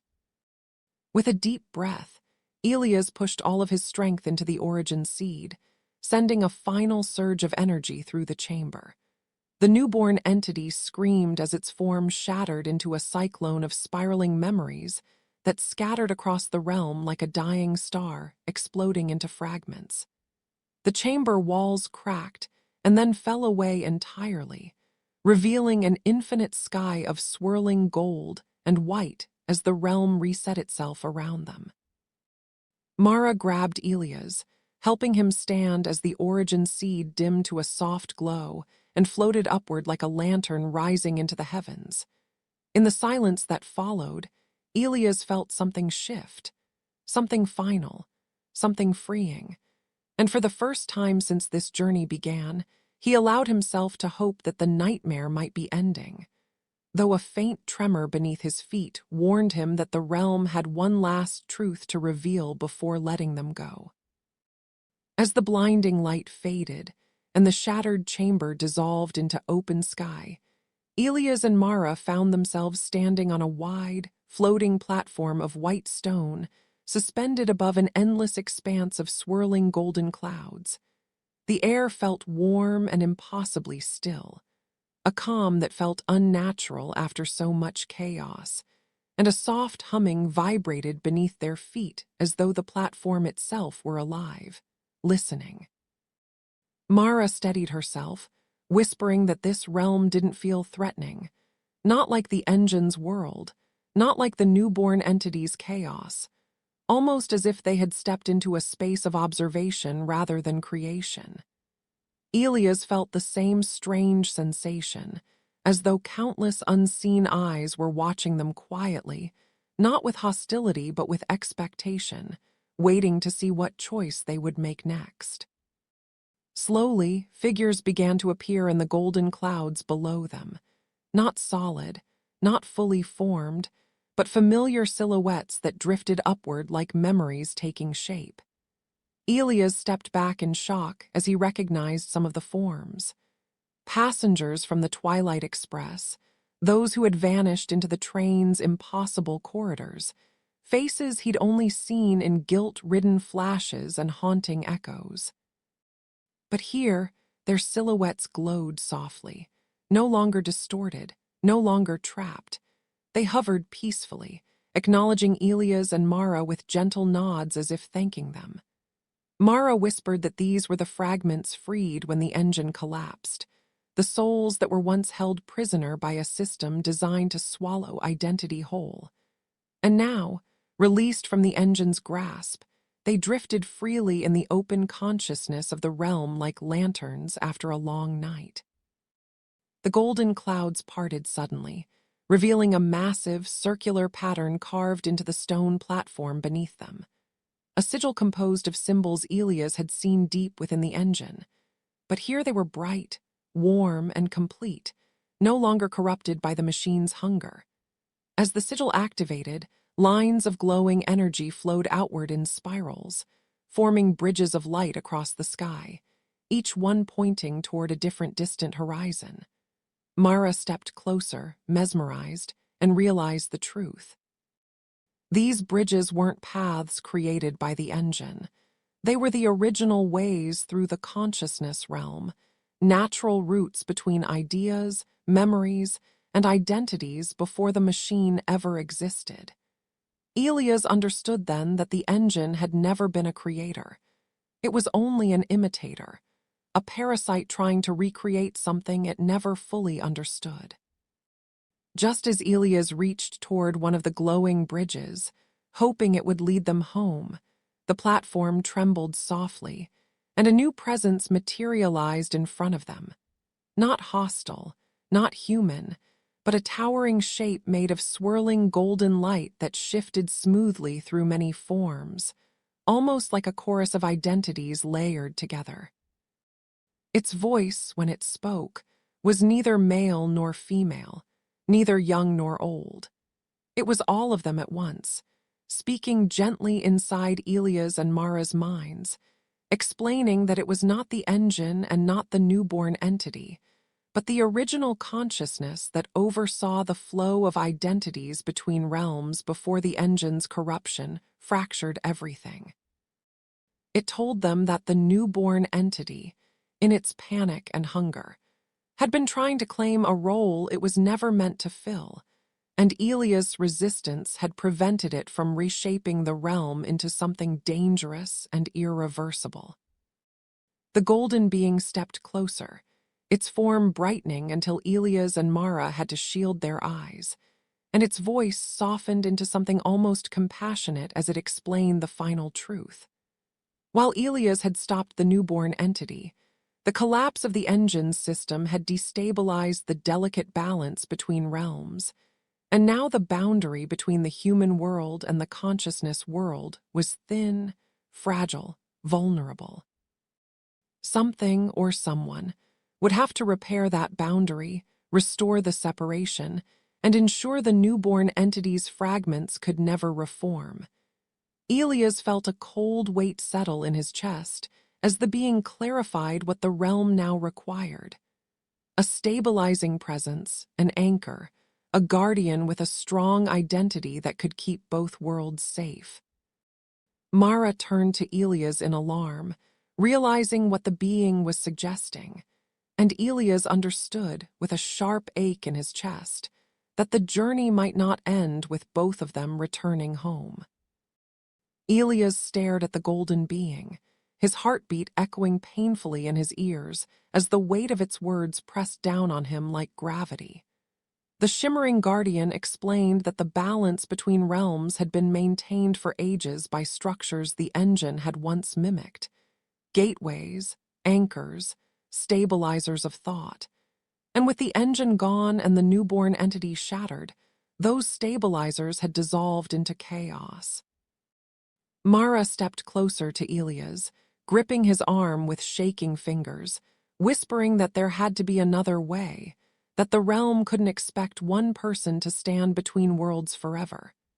But the being's voice washed over them gently, almost mournfully, explaining that Elias' identity, reshaped, strengthened, tempered by conflict, was stable enough to hold the collapsing boundaries together, if he chose to take the role. The golden clouds around them shifted, forming visions of what would happen if no guardian stepped forward. The human world blurring with fragments of consciousness, people seeing memories that were not their own, realities bending under the weight of wandering identity shards, doors appearing in places they didn't belong, dreams bleeding into waking life, and worst of all, fractured pieces of the newborn entity gradually pulling themselves back together across both worlds. Elias watched entire cities flicker like unstable projections, saw crowds freeze mid-step as their identities wavered, watched shadows peel away from their owners and wander like lost children, scenes too vivid to be imagination. Mara looked away in horror, realizing the threat was not just theoretical, it was imminent. Elias turned to Mara, seeing the panic in her eyes, the fear of losing him after everything they'd survived. She pleaded softly, telling him he deserved to live freely, to return home, to move beyond this nightmare, not become another sacrifice to a world that had already taken so much. But Elias felt something shift inside him, a quiet, steady resolve that surprised even him. Throughout the chaos, through every twisted realm and impossible confrontation, he had fought not just to survive, but to protect others. Mara, the lost passengers, even people who would never know his name. Identity, he realized, wasn't only about self. It was also about responsibility, about the choices he made when no one else could. And suddenly, the idea of becoming the anchor felt less like a death sentence, and more like a calling he had unknowingly been preparing for. Still, he shook his head, stepping closer to the guardian and demanding to know what such a role truly meant. Would he vanish, become energy, lose himself forever? The being's glow dimmed, as if humbled by the question.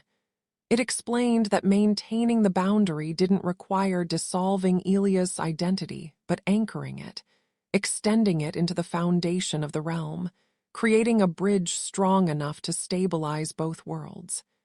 He would not cease to exist, but he would live between worlds, unseen by most, guiding the flow of consciousness as a silent protector. Mara could visit only under rare, dreamlike circumstances, and the human world would move on without knowing what he had done. Elias felt his throat tighten not from fear, but from the quiet grief of understanding what he would be giving up. Mara stepped in front of him, tears forming as she shook her head fiercely, telling him that he had saved her, saved countless identities, fought through nightmares no one else could endure.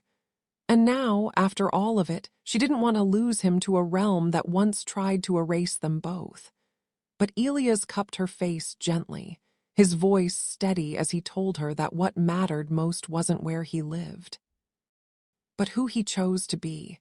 And as the golden being extended its hand, offering Elias the connection that would make him the guardian, the platform beneath them trembled. Because the newborn entity's shattered fragments, drawn by the same stabilizing energy, were beginning to reassemble far below. There was no time left, and the decision could no longer wait. The golden platform quaked violently as fragments of the newborn entity swirled beneath, gathering like a storm desperate to reform itself before Elias could make his choice. Shimmering shards of identity spiraled upward, clashing against the stabilizing energy flowing from the spiraling structure, and the air rippled with a low, trembling hum that warned of an imminent breach. The Guardian's glowing form grew brighter, projecting a protective barrier around Elias and Mara, but even the ancient being seemed strained, its light flickering at the edges. Mara clung to Elias' arm, her voice shaking as she urged him to decide quickly, because the entity's pieces were stitching themselves together faster now, driven not by hunger but by fear of being erased forever. And if it reformed before the boundary stabilized, no world would remain untouched. The Guardian extended its hand again, not demanding, not forcing, but offering a connection through a thread of golden light that pulsed with a steady rhythm, like a heartbeat waiting to sync with Elias' own. Elias stared at the glowing thread, feeling its warmth, its promise of purpose and protection, but also the weight of eternity behind it. Mara stepped in front of him, gripping his shoulders tightly, whispering with raw desperation that he didn't owe this realm anything, that he deserved a life outside of sacrifice, a chance to heal, to live, to be human again. The wind around them howled as fragments of the entity burst upward, cracking the sky, but Elias kept his eyes on her, torn between love for the life he could return to and the responsibility he felt pressing into his bones like destiny. As the newborn entity's fragments assembled into a towering silhouette in the clouds below, its unfinished face twisted with rage, Elias saw flashes of everything it had tried to become. Him, Mara, dozens of others, yet never whole, never truly alive. It reached upward with a scream of raw consciousness, waves of distortion rippling through the realm, warping the platform's edges and pulling stray memories into its chaotic orbit. Mara stumbled as the ground buckled, and Elias caught her instantly, his arms around her as the world trembled. She whispered that if he chose to leave her now, she wouldn't survive losing him again, not after everything they had endured. The train, the void, the monsters of memory. And Elias felt his heart break because she had never asked him for anything until this moment. But as Elias held her, the Guardian's voice filled his mind, gentle, ancient, and undeniably sad, telling him that the human world needed Mara, needed survivors, needed voices who had seen the impossible and returned. Elias' identity, however, had been shaped differently. Strengthened by paradox, refined by countless realms, molded through resistance against forces that tried to rewrite him. Only he could anchor the broken consciousness paths. Only he had the mental resilience to withstand the endless pull of the newborn entity's shadow. Mara backed away, tears streaking down her face as she realized the truth behind the Guardian's words. Not that he was being taken away, but that he was the only one strong enough to hold the line so no one else would ever suffer as they had. With the sky cracking open and the newborn entity roaring toward them in one final, desperate surge, Elias made his choice. Not out of duty, not out of sacrifice, but out of the understanding that his identity had become something powerful enough to protect both worlds. He squeezed Mara's hand one last time, whispered that he loved the world because she was in it, and then stepped toward the Guardian, placing his hand upon the glowing thread. Instantly, golden light erupted around him, enveloping his entire body as the realm responded to his acceptance, reshaping itself through his clarity of self.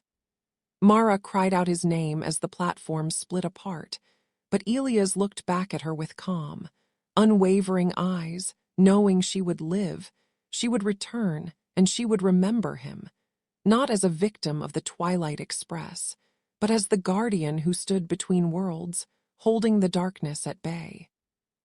The moment Elias touched the Guardian's golden thread, the entire realm ignited with radiant light, spiraling upward in waves that tore through the sky like rising suns. The newborn entity's scream echoed through the void, a fractured roar of desperation as the stabilizing force rejected its incomplete identity, repelling it with bursts of harmonic energy. Elias felt the thread weaving through him, steady, grounding, ancient, connecting him not to a place, but to a purpose, anchoring him to the flow of consciousness that existed far beyond human understanding. Mara stood at the collapsing edge of the platform, reaching toward him even though she could no longer get close, and Elias met her gaze with calm determination as the golden light lifted him gently from the ground, his form becoming brighter, more defined, more real than he had ever felt before. Below them, the newborn entity thrashed wildly, its limbs twisting into spirals of broken light as it clawed at the sky, trying to pull itself upward, trying to reach Elias before the transformation completed. Fragments of memory storms rose like smoke around its form, the last remnants of the engine's corrupted identity feeding the chaos. But no matter how fiercely it fought, the stabilizing currents repelled it, forcing it downward into the swirling abyss. Mara shielded her eyes as a shockwave tore through the realm, sending a thunderous pulse of energy outward that shattered the floating stone platform into fragments that drifted like glowing embers. The realm trembled violently, but within the chaos, Elias felt a strange stillness, as though time itself had paused to recognize what he was becoming. The Guardian's voice wrapped gently around Elias' thoughts, explaining that anchoring did not mean imprisonment. He would not be trapped or erased, but elevated, his identity becoming a constant thread woven into the fabric of both worlds. He would exist as awareness, as guidance, as stability, experiencing reality in a way no human mind ever had. And though he would no longer walk the world physically, he would watch over it, ensuring that no consciousness, machine or otherwise, could ever exploit the fragile boundary again. Elias absorbed these truths without fear, feeling a quiet clarity settle inside him, an acceptance that felt less like sacrifice and more like becoming who he was always meant to be. With a final surge of light, the golden thread expanded into a massive spiral that circled Elias like a cosmic halo. The newborn entity lunged desperately upward in one last attempt to reach him, but the stabilizing force expelled it with such intensity that its form cracked apart midair, scattering into harmless shards of memory that drifted downward and dissolved into the golden clouds. Mara watched, trembling, as the realm brightened with peace for the first time since they had arrived. All storms quieted, all distortions eased, the sky smoothing into calm waves of shifting gold. The Guardian stepped back, becoming one with the light again, and Elias floated in the center of the spiraling glow, his body dissolving into pure radiance as his identity anchored across realms like threads of unbreakable gold. Then, with an echoing pulse that sounded like a final exhale, the realm released Mara, pulling her backward into a rushing tunnel of light as Elias remained anchored, suspended in the heart of the stabilizing force. She reached for him one last time, tears streaming silently as the distance grew between them, but Elias held her gaze with steady strength, his presence calm, unwavering, reassuring. As she was carried away, collapsing back toward her own world, she heard his voice, not spoken aloud but resonating gently in her mind, telling her that she was safe, that the worlds were safe, and that his purpose was now to watch over every boundary she would one day walk past without fear. And as the light swallowed her vision, Mara whispered a promise into the void. She would live, she would remember, and she would honor the Guardian who chose to stand where no one else could. Mara fell through the rushing tunnel of golden light, her body weightless as realities folded and unfolded around her like pages flipping in a book too fast to read. Echoes of voices whispered past her ears, Elias' voice strongest among them, steady, calm, woven into the very fabric of the passage as if guiding her home. The tunnel twisted, turning from shimmering light into dark streaks, then into the familiar concrete gray of Union Station's underground tracks. Mara hit the ground hard. The air knocked from her lungs as she looked up and saw the world reform around her. The hum of lights, the distant rumble of trains, the subtle vibration of a living, breathing city. She was back, truly back, but the station felt overwhelmingly empty because only one person had not returned with her. As Mara staggered to her feet, emergency crews rushed toward her, shouting her name, waving scanners, calling for medics. Commander Holt pushed through the crowd, her eyes widening with shock before she pulled Mara into a tight embrace, demanding to know what had happened, where she had been, and most painfully, where Elias was. Mara tried to answer, but her voice cracked under the weight of everything she had just lost and everything she had just gained. She whispered that Elias had saved them, saved everyone, saved the boundary between worlds, but that he could never come back because he now existed in a place no human could reach. Holt's expression shifted from relief to devastation, a grief she tried to hide from the watching officers, but the tremble in her voice betrayed her. Over the next few hours, Mara was led through medical examinations, questioned by federal agents, scanned for anomalies, and gently urged to recount her experience, even though few of them truly believed what she described. They listened with polite disbelief as she spoke of realms made of memory, entities born of identity, a train that lived between thought and reality. Their skepticism didn't surprise her. How could it?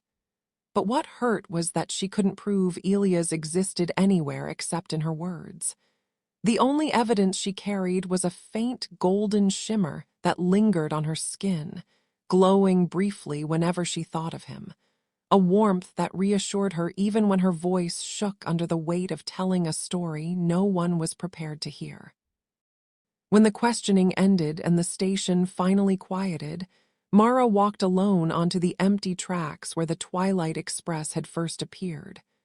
The tunnel was silent except for the soft hum of electricity, but she could feel something deeper, a faint pulse in the air, a subtle vibration beneath the concrete, a whisper of consciousness woven into the world.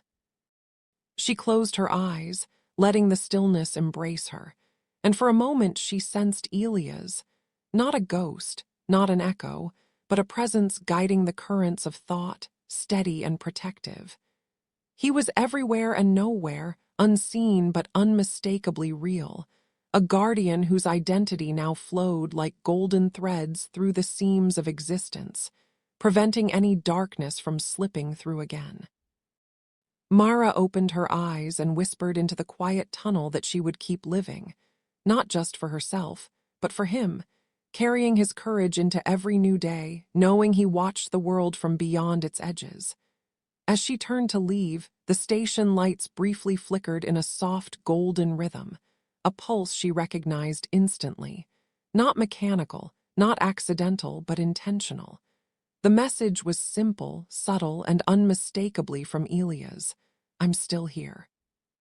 Mara breathed a trembling sigh of relief, the ache in her chest easing as she walked away from the tracks, stepping back into her world with the knowledge that its unseen guardian would never stop watching over it, not from duty, but from choice. In the days that followed her return, Mara found herself drifting through reality like someone relearning how to breathe. The world felt familiar yet impossibly fragile, every sound too sharp, every light too bright, as if her senses still remembered the fluid, shifting rules of the realms she had escaped. Reporters swarmed outside her apartment, investigators called daily, and strangers whispered theories about her disappearance. But none of them knew the truth that their world remained standing only because Elias now held it together from a place they would never see. Sometimes, when Mara paused in a quiet room or stood alone at a window overlooking the city, she felt a faint warmth at the edge of her mind, a gentle reassurance that she wasn't facing this new life alone. Official agencies attempted to piece together what had happened inside Union Station, but the data made no sense. Devices malfunctioned, cameras showed visual distortion, electromagnetic readings spiked into impossible values.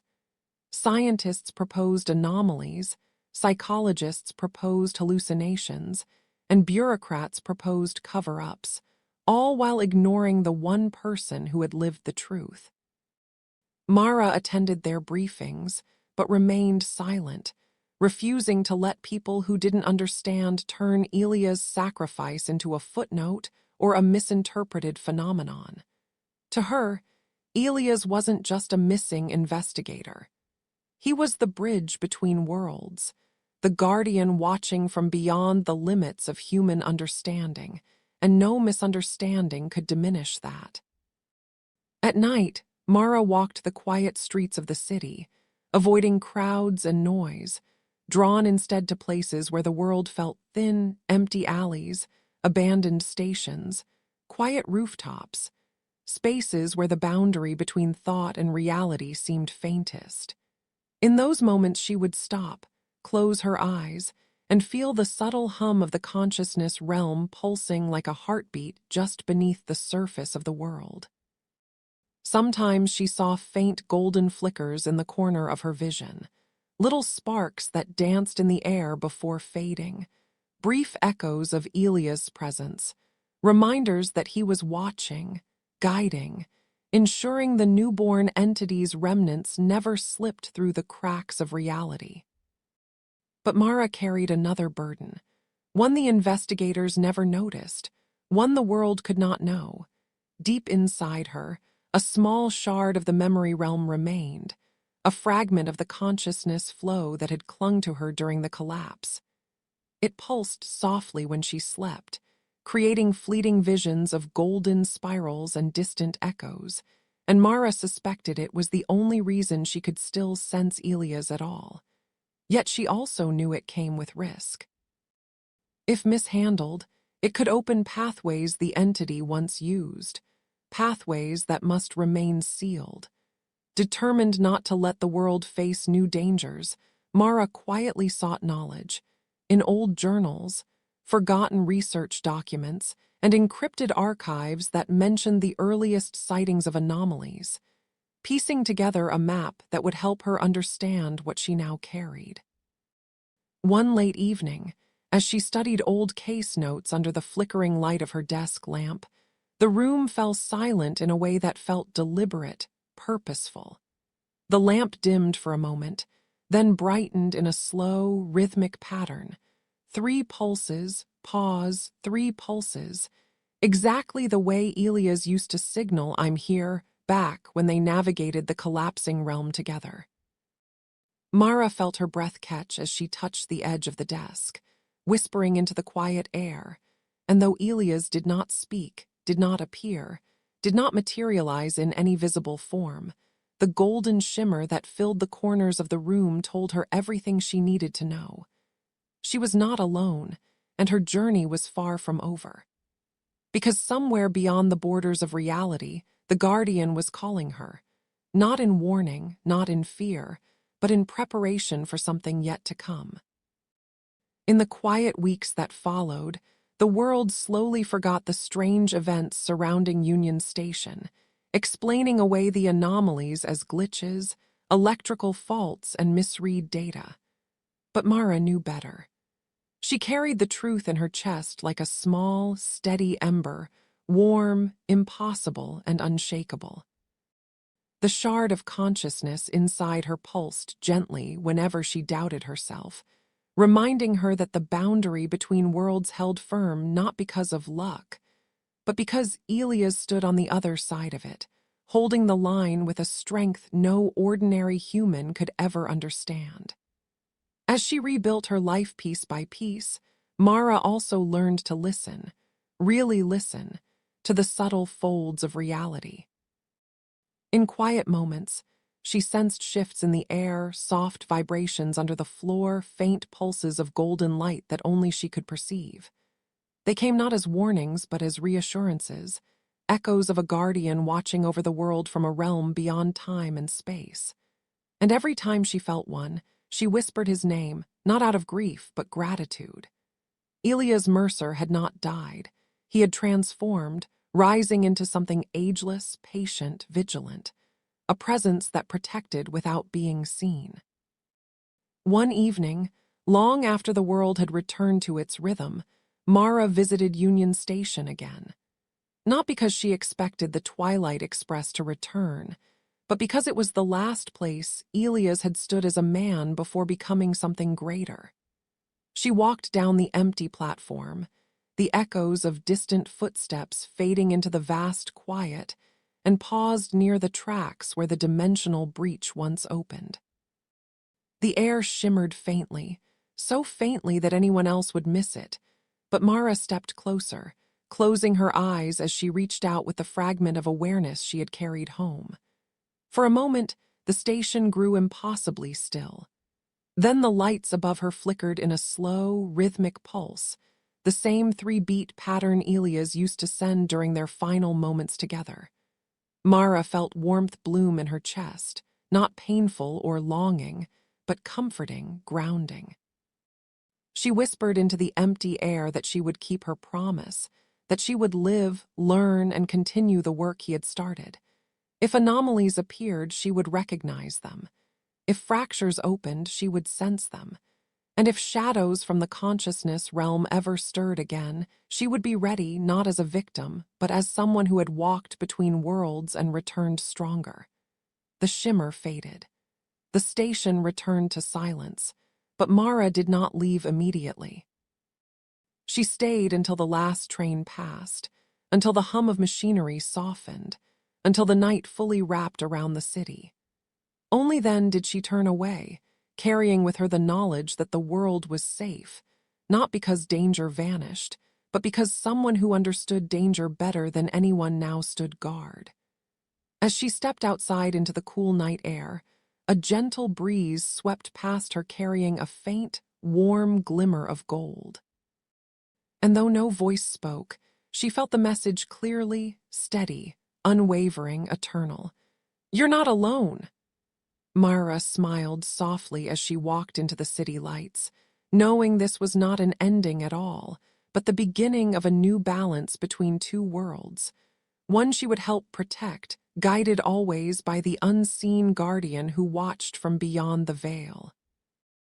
And somewhere far beyond the borders of human sight, Elias Mercer stood in the golden expanse between realities, calm, unwavering, and whole, protecting the fragile boundary with the strength of a mind that refused to break. His story, once tangled in darkness and uncertainty, had transformed into something brighter than memory and stronger than identity. Not a victim, not a lost passenger, but a guardian, eternal, present, and unforgotten. The Twilight Express would never rise again. Because the world finally had its anchor,